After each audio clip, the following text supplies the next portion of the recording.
Hi everyone, my name is Bobby Edwards and I'm your instructor for Ethnic Studies 4, Intro to Native American Studies. So I already sent a message to everybody a few days ago with some basic material to get us started. If you haven't read that already on Canvas, please check your message box and catch up there. I recently enrolled a couple people off of the wait list, and so if this was you and you did not receive that initial message, please email me just so I make sure I know who's who, and I want to make sure everybody gets that first message so we're on the same page. Okay, getting started. What I want to do is to begin with a discussion of why this course exists and why we are all here to learn about the field of Native American Studies in an ethnic studies program. So that is, I want to talk about the political history of these two fields so you get into the readings and the assignments with a heightened awareness of why this subject is important and what the stakes of learning are. I'll begin with a brief overview of ethnic studies as an academic field. The field of ethnic studies was developed in the late 1960s in response to a student movement in California that protested racism and social inequality on college campuses. Despite the efforts of the civil rights movement, in the 1960s, institutions of higher education in California were plagued by racial inequality. Learning from the civil rights movement and also the Black Power movement and the anti war movement, which was then protesting U.S. imperial wars in Southeast Asia, a coalition of Black, Chicano, Native American, and Asian American students organized a student activist group at UC Berkeley in 1968. The coalition was called the Third World Liberation Front, which took its name from the anti-colonial movements taking place around the world at that time. With a revolutionary and internationalist point of view, these students linked racial inequality on college campuses with larger systems of capitalism, imperialism, and racism in the United States and in the broader world. Through a series of petitions and actions, the Student Coalition demanded that UC Berkeley address systemic racism on its campus. And working closely with the Black Panther Party, the Third World Liberation Front at Berkeley influenced student activists on campuses throughout California. This leads to a pivotal moment for the development of ethnic studies, and this occurred at nearby San Francisco State University around the same time, 1968 and 1969. So, in the fall of '68, a professor and Black Panther member named George Murray was fired for his political advocacy on campus. In response to the firing, students organized a strike and demanded his reinstatement. Inspired by waves of activism that were then unfolding regionally, nationally, and internationally at the time, the student strike soon built momentum and demanded that San Francisco State increase its enrollment of students of color, provide more resources in student centers, and hire a more diverse faculty. The student strikers also demanded that a Department of Ethnic Studies be created, with faculty who could speak to the experiences and the concerns of students with diverse backgrounds. So the official response at the California state level was conservative and reactionary. In a retaliatory response, uh, the governor and later president Ronald Reagan pushed for California colleges to end its free admissions and begin charging tuition fees. And side note, I bet many of you didn't know that in the 1960s, tuition at community colleges, state colleges, and universities in California was free for everybody. And it was not until this moment, for these reasons, that they began charging tuition.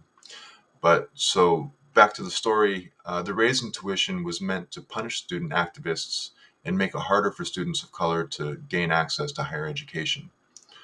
At the level of college administration, the San Francisco State University administrators gave in a little bit to quell the tensions that were happening, and they created a Department of Ethnic Studies.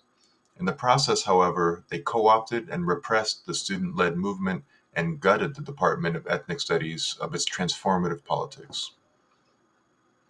So, in the following decades, ethnic studies departments were created at other California campuses and more recently have expanded into other states.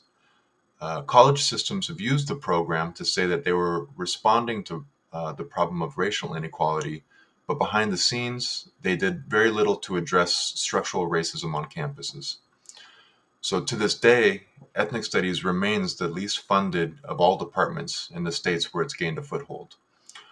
This false promise of ethnic studies reflects a politics of racial liberalism.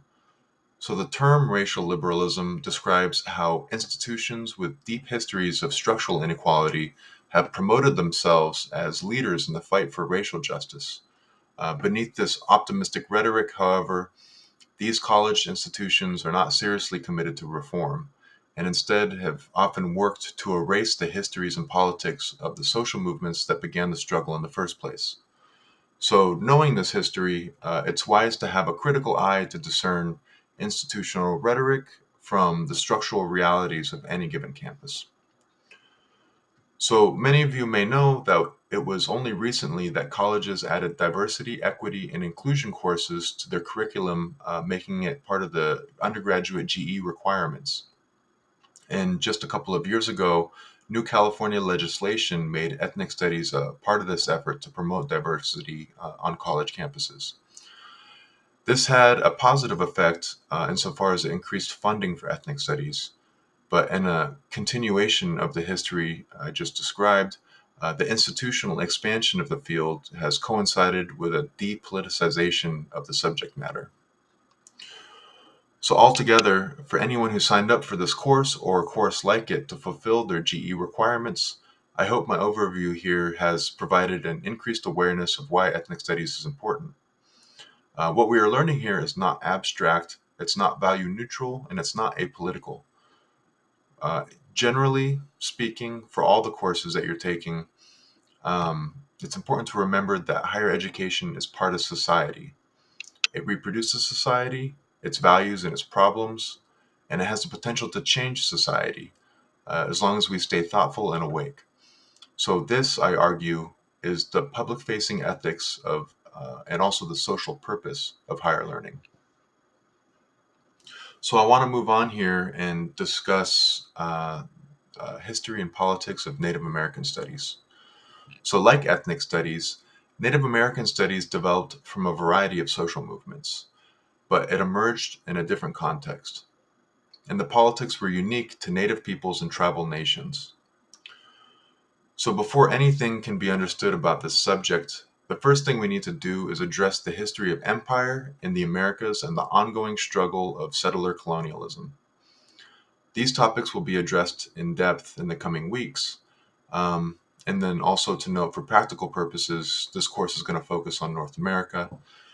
But so for now, I just want to highlight what should be obvious to us all already, which is that one, the North American continent is indigenous land, and indigenous societies have lived here since time immemorial.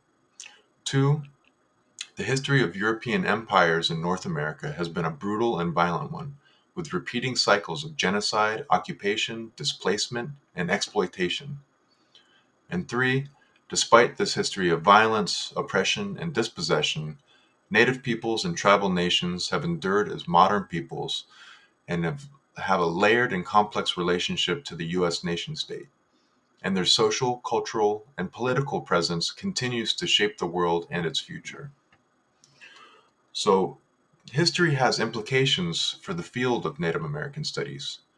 For one, the U.S. education system has long been a tool used by the government to erase cultural traditions, destabilize tribal governments, and forcibly assimilate indigenous children to U.S. culture and political economy.